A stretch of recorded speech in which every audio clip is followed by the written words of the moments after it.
What's up, you guys? Welcome to another episode of Ask Alex, where this is the show where we take your questions and and answer them here on this show.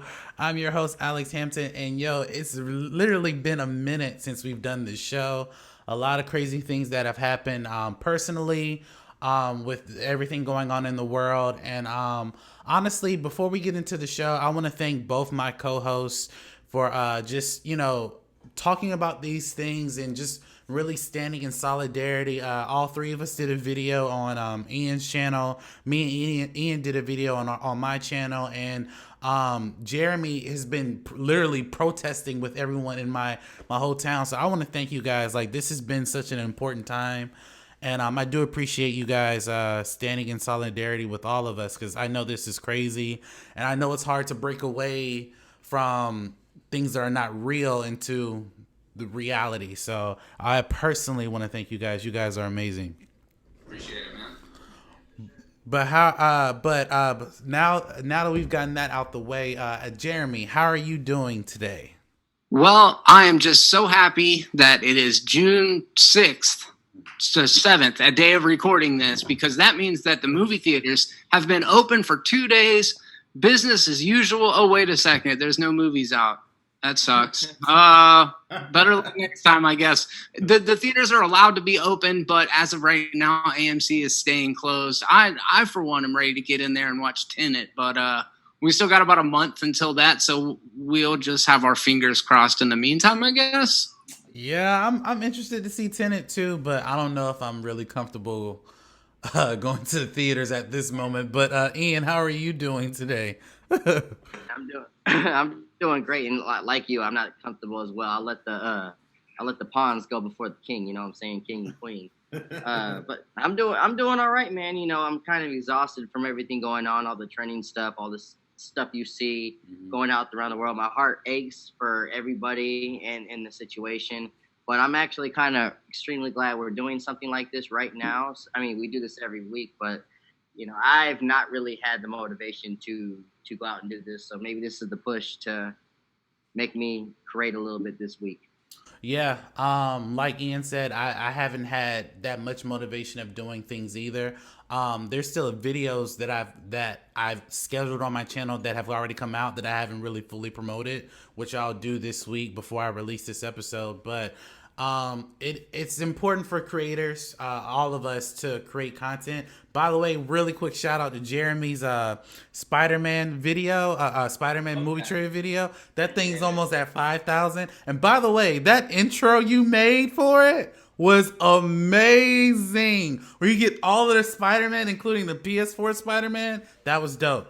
That was really good catch on that. I'm glad you like that, man. 5,000 views may not be a huge number to you, but to me, it's a big deal. Yeah, it's for sure. Anything over 1,000 is a win for this squad, bro. Yeah, right. Most definitely. Let's hope that this episode gets over 1,000. But thank you guys. I want to thank you guys so much for watching. If this is your very first time ever watching this show, go ahead and hit that subscribe button. Then hit that bell right next to it. That way you get all the notifications every time I'm releasing a video here on my YouTube channel. And if you want your question or topic on this show, just send me an email at theaskalexshow@gmail.com. That's theaskalexshow@gmail.com. A lot of cool things to jump into.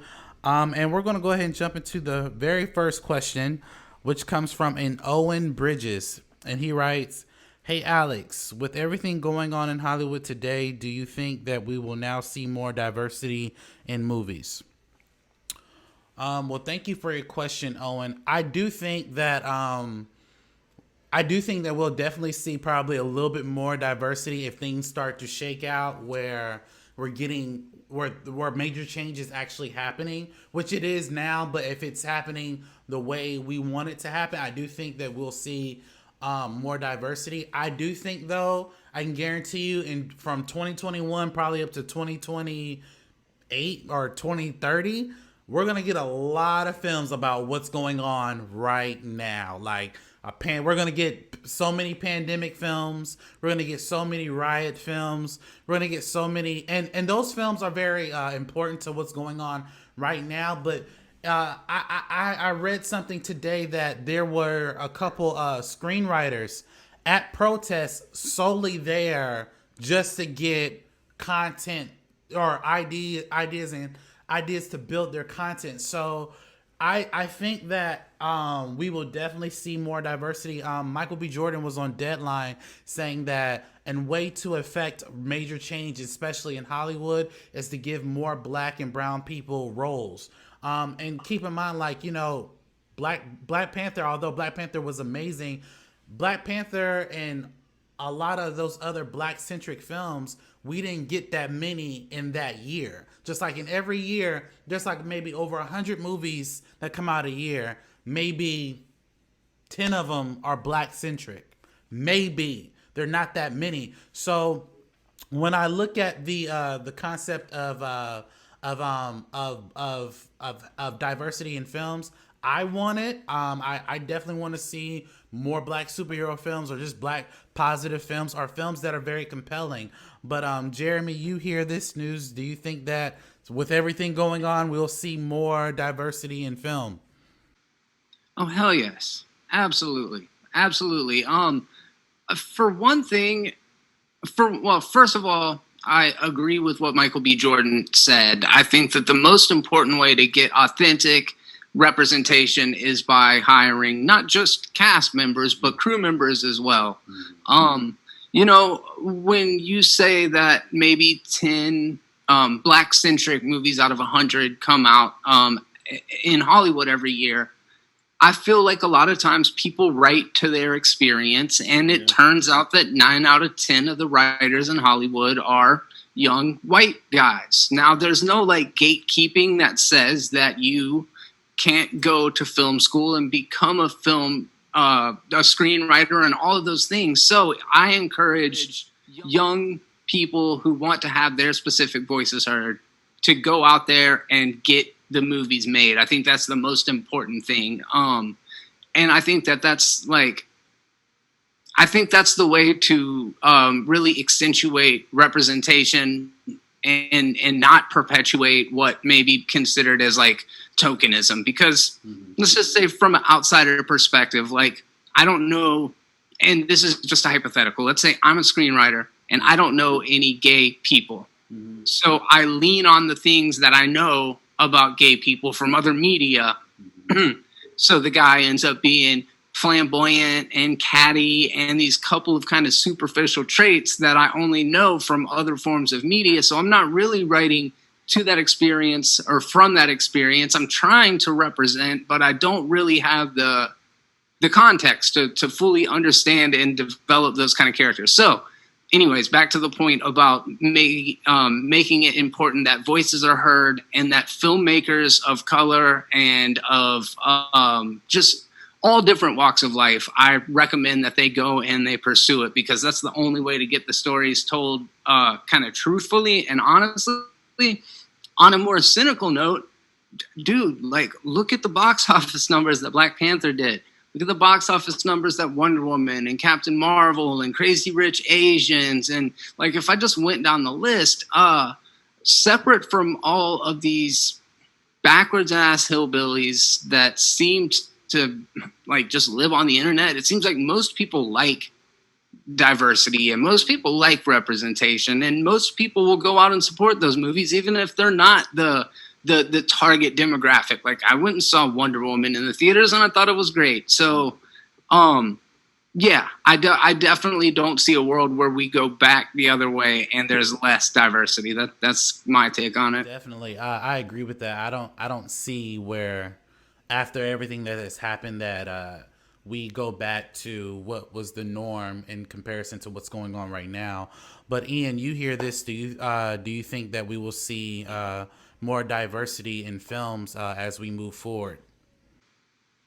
Well, on the subject of movies that are coming out in the future, I cannot wait to see the Donald Trump movie. I cannot wait to see the Tekashi 6ix9ine movie. Everything in the last 4 years, dude, is going to be Academy Award winning stuff. Like we've got so much content in the last 4 years. It's crazy.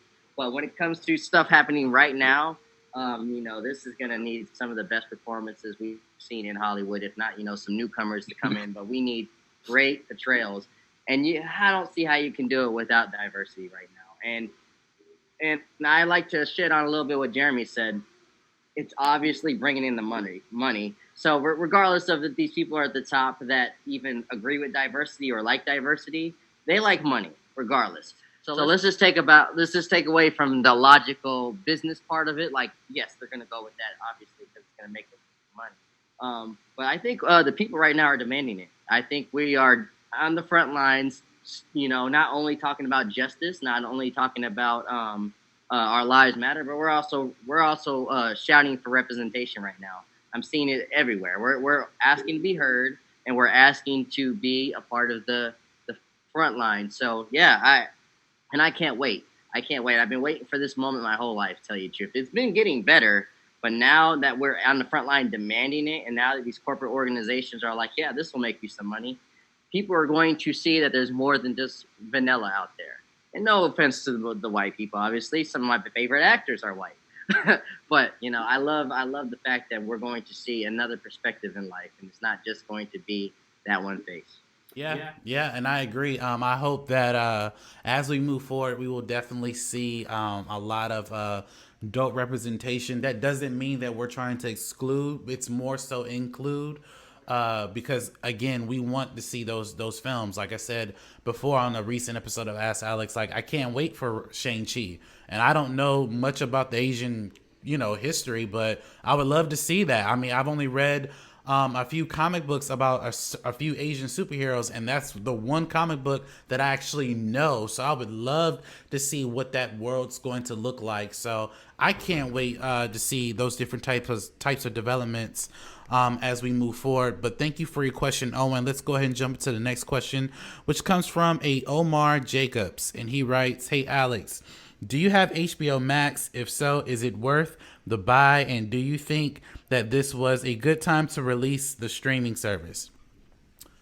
So thank you for your question, Omar. I don't have HBO Max. I was planning on getting it, but when I saw what they were releasing at launch, just at launch, I was like, most of this stuff is like on Hulu, or I have Amazon Prime, and I can get some of this stuff. So and keep in mind, a lot of the movies that they have I already currently own digitally. So I was just like, I don't know. Like the only thing that really sparked my interest is that there are Looney Tunes shows that I wanted to see. There were the Fresh Prince is on there, Friends is on there. So there's certain shows that I obviously don't have in my streaming catalog stuff, but it's easy for me to get, so I don't necessarily need HBO Max. I am going to wait until their new stuff comes out to get it, like the Green Lantern TV show, some of their stuff they're doing with DC, some of their original programming.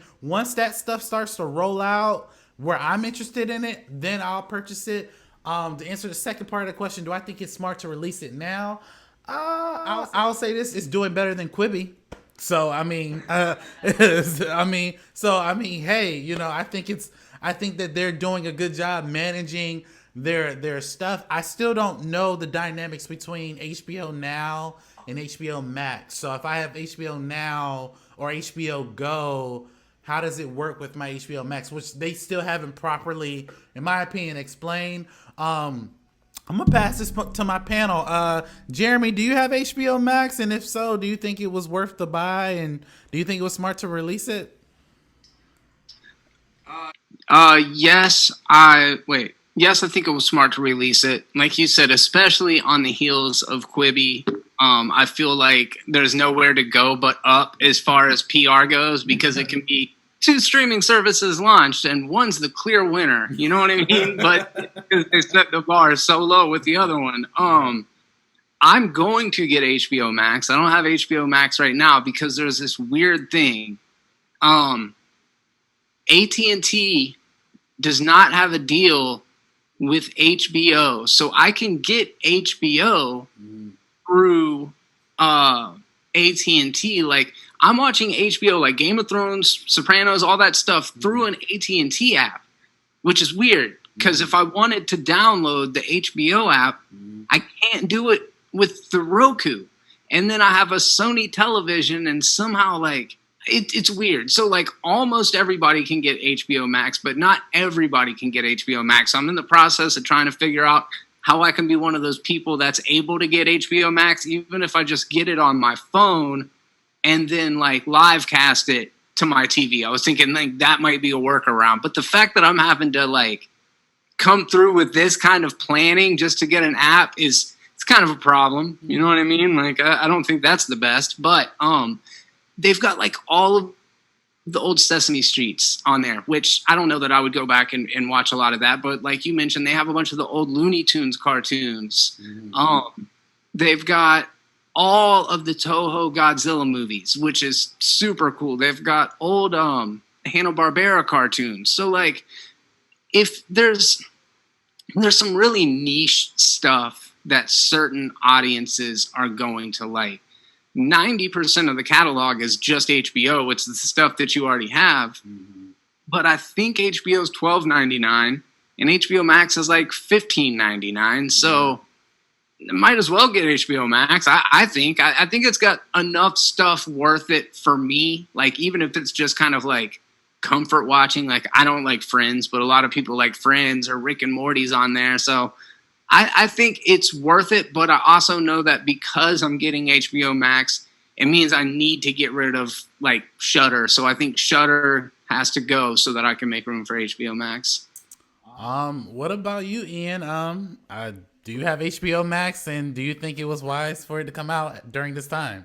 Looks like I'm the only one on this panel that actually does have HBO Max. I'm actually doing the free trial. So if you have AT&T, you get a month free. So right now I'm in that month of the freedom right now.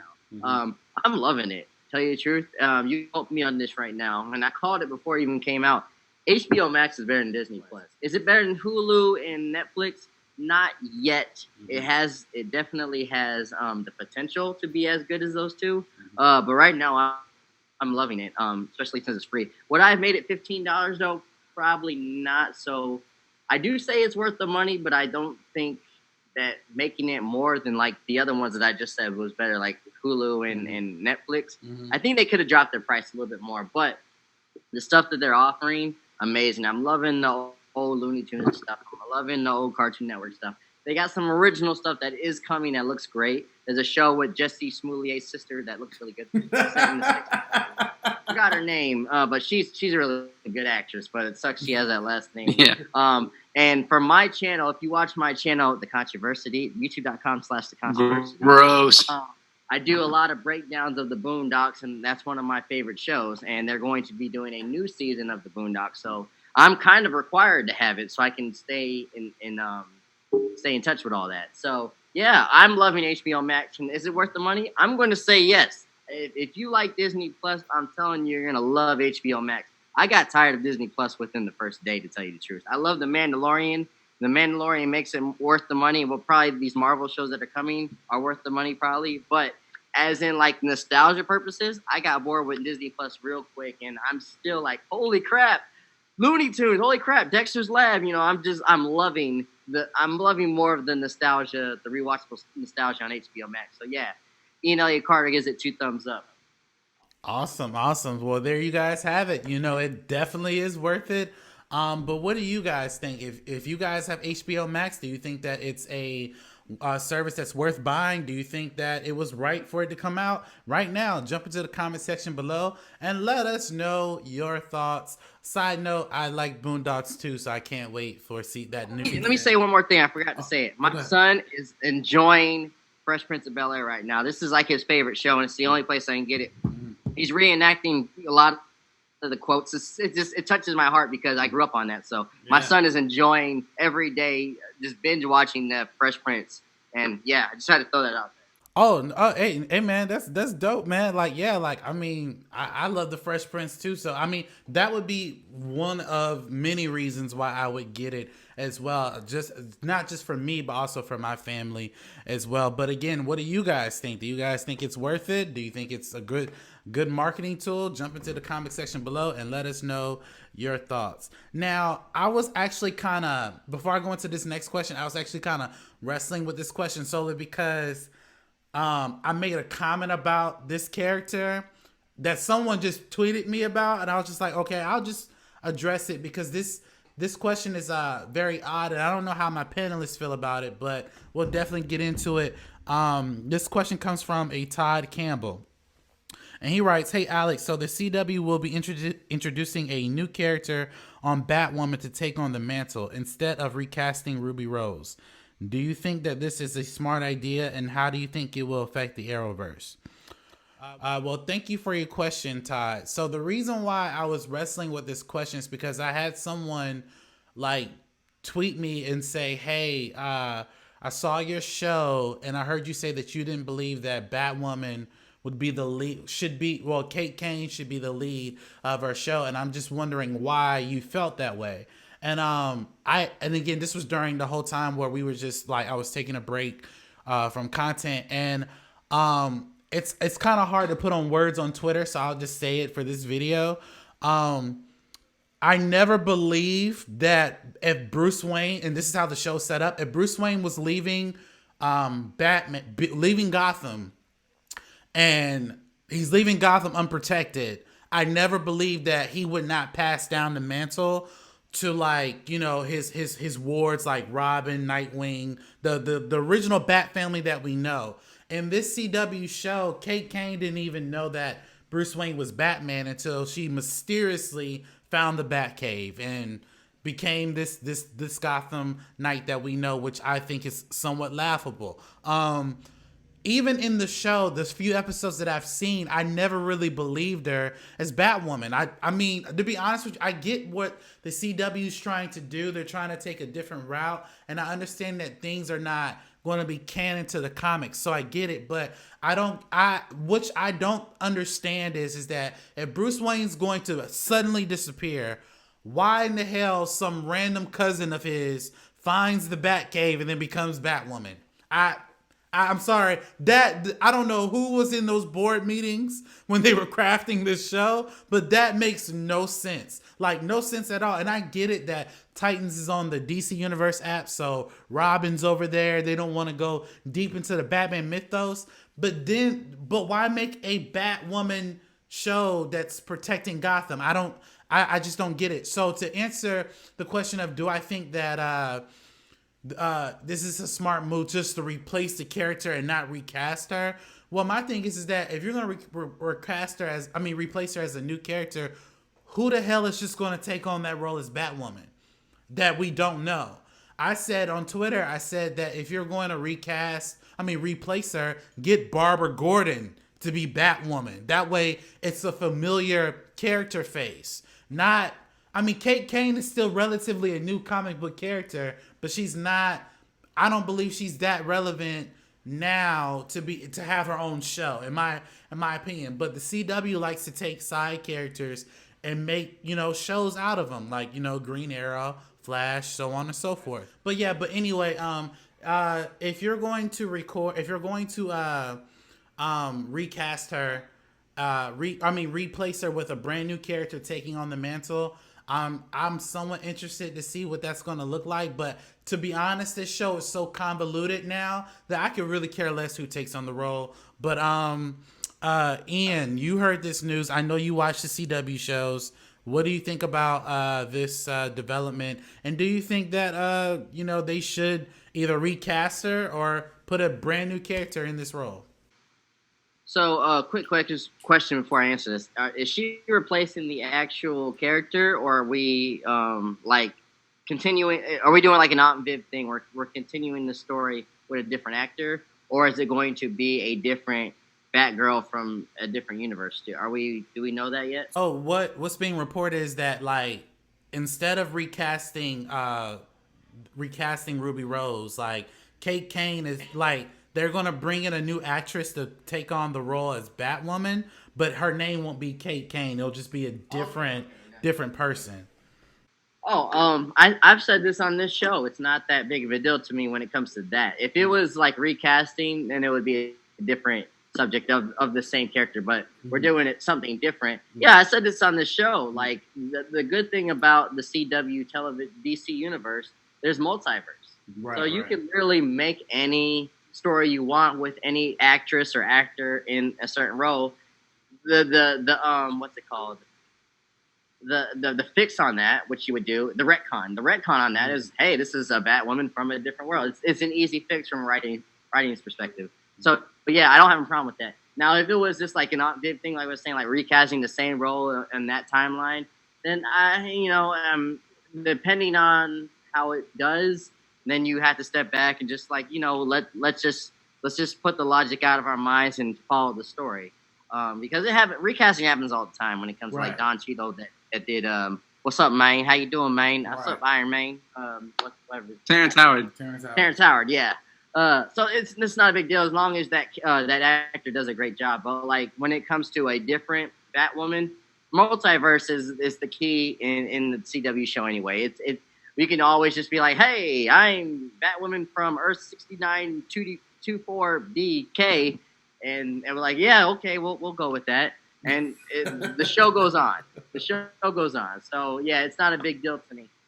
Okay, cool. I mean, I agree. I mean, I agree what Ian is saying. That they do have the multiverse, so they can definitely do some pseudo story change. But for me, it's just like I think the whole thing is just dumb in my opinion. But Jeremy, you heard this. I want to comment something real quick, Alex. One quick. I'm actually not really interested in any huge commercial DC anything because when it comes to like Batwoman, Supergirl, and Flash, these are characters I've known for years. I'm looking forward to like Doom Patrol, looking forward to the Umbrella Academy, looking forward to the boys. My personal opinion, I want to see the underrated stuff that we've not known about. These are characters I've been following since I was a child. So my interest on anything right now when it comes to those commercial characters is at an all-time low. Sorry, not sorry. Yeah, I mean, I agree, bro. I definitely agree. But Jeremy, what about you? Do you think that this whole thing is just so convoluted, or do you think that this is just the right way that CW should take this new casting for Batwoman? I'm pretty sure that somebody's baiting me with this question. They're challenging me to see if I was seeing the entire second verse. Oh my god! Oh god! No! Nah, man, I won't do that. But there have got to be a lot of really good Iron Man memes out there, right? I've never heard that before, and that's amazing.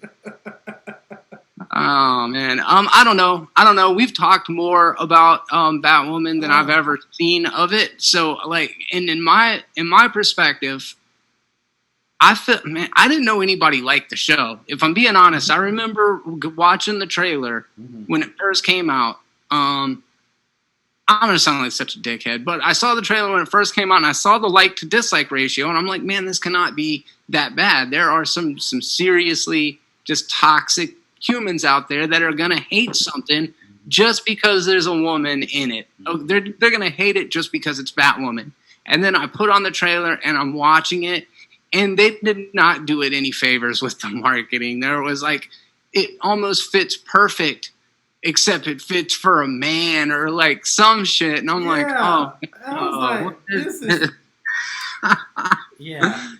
It was too much. You shouldn't weaponize it like that. Cause like people like kick-ass female heroes, man. Like nobody's got a problem with female heroes, but when you make it weird like that, people are gonna like, I don't know. So I never watched it. It wasn't even really out of principles. I've never watched any of the DC shows. I don't really care about that. I watched a little bit of Agents of S.H.I.E.L.D. and I liked it all right. But like superhero TV has not really been for me. I feel like it's such a high budget medium. And even at CW where they do put pretty good money into it, like King Shark looked pretty badass and Gorilla Grodd looked pretty badass. So I agree. They can make the stuff look pretty good, but it's just always like, I don't know. It's too much for me to follow. I can't keep up with the whole Arrowverse and all that. I want to comment on something you said about the not social justice warriors, but like the people that just bash women and all the diversity stuff. I was at the same way with Captain Marvel, dude. Before Captain Marvel, people were bashing it before it came out. They hated it. They were like, Brie Larson, I hate her. I hate women superheroes. Women empowered stupid. The whole time I was like, I hope this is the best superhero movie of all time, just because I hate the fact that these toxic people exist. and it sucks that I hate this movie. You know, it's one of the low totem pole superhero movies ever. I mean, I wasn't a fan. I think it was just the writing. Nothing wrong with her. You know, it was the writing. But I was like you, dude. I was like, I really hope this shut people up. Like that bittersweet like feeling of like just toxic people getting theirs. But like, it sucks when the movie or the TV show is not good, and you're like, daggum, I don't like it when these people win. Yeah. It makes you feel like there's a part of me that feels like I should be ashamed of my feelings about it because, like, I use the term weaponizing it, where it's like they connect it so much to a certain identity. But that, like, if a dude says I hate Captain Marvel to a room full of women, one of those women may feel like you're like attacking her as a person. I mean, and I'm not saying that she would be, but somebody might feel that way, and that's unfortunate because yes, I like to be able to have my own opinion about stuff. Right. And when the trailers cram so hard to make this thing fit, like Alex, to your point about Barbara Gordon or any of the different Robins, I can't even think, Dick Grayson or whatever their names are. Yeah, something Blake. What's the one's name? Nightwing. What's Nightwing's name? Dick Grayson. Dick Grayson. All right, I'm gonna stop making myself look like a fool now. But I mean, yeah. I agree that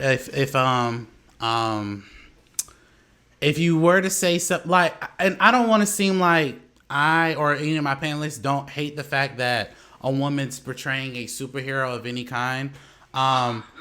We accept all different forms. I love Batwoman. I love Wonder Woman, the movie. I actually like Captain Marvel to a degree. I have to say though, from a narrative perspective, it was not that great. But also with Batwoman, like I said, that although that most of us who on this panel at least have not really given it a good shot, I can say that in the few episodes that I did see, Ruby Rose was okay. But at the same time, it's just the way they put that show together. I honestly felt like that they felt like that since Flash was such a hit, or Arrow was such a hit, or so-and-so was such a hit, they feel like they could just do something different with Gotham. And I'm like, if you're gonna do, like, prime example, I feel like Batwoman was a watered down version of the Gotham TV show that was on Fox. And I didn't watch that, but when I did watch a few episodes of that, they were doing a few darker things than we see on Batwoman. And maybe it's because it's a male dynamic, woman dynamic show. I'm not so sure. I don't get it. But what I will say is that I am interested to see how they're going to change that narrative. But then again, I don't know. What do you guys think? Do you guys think that it's a great look to recast her? Do you think that we should continue on with a different version of Batwoman? Jump into the comments section below and let us know your thoughts. And I want to thank you guys so much for watching this episode of Ask Alex. Please like, comment, and subscribe to my YouTube channel where you get all the updates of every time we're releasing a video. Here on Momentum Media, got a lot of cool things coming out. Jeremy, where can we find you on YouTube? Check out Movies Are Terrible. We've got movie trivia that's going up on the regular, and I'm also in the process of working on a new little something, a new animated series that we've got coming out here in the next couple weeks. So make sure you're subscribed to Movies Are Terrible. Stay tuned for that. And thanks for having me, Alex. This was fun. Oh, anytime. I love having fun with you guys. And what about you, Ian? Where can we find you on social media? So yeah, please go to youtube.com/thecontroversy. I'm trying to get the subscription content up like these guys because they are doing their thing. I'm almost at 1,500, but like, yes, please check me out. Don't sleep on my content. I gets it in. Also check me out on Twitter at @I_controversy if you want to see my personal views on things or just my silly thoughts of life. Awesome. And I love doing this show with these guys. We have a lot of cool things across the board. Please check out their channels individually because they have a lot of cool content. And I once again thank you guys again for watching this episode. And as always, you guys, you have a blessed day.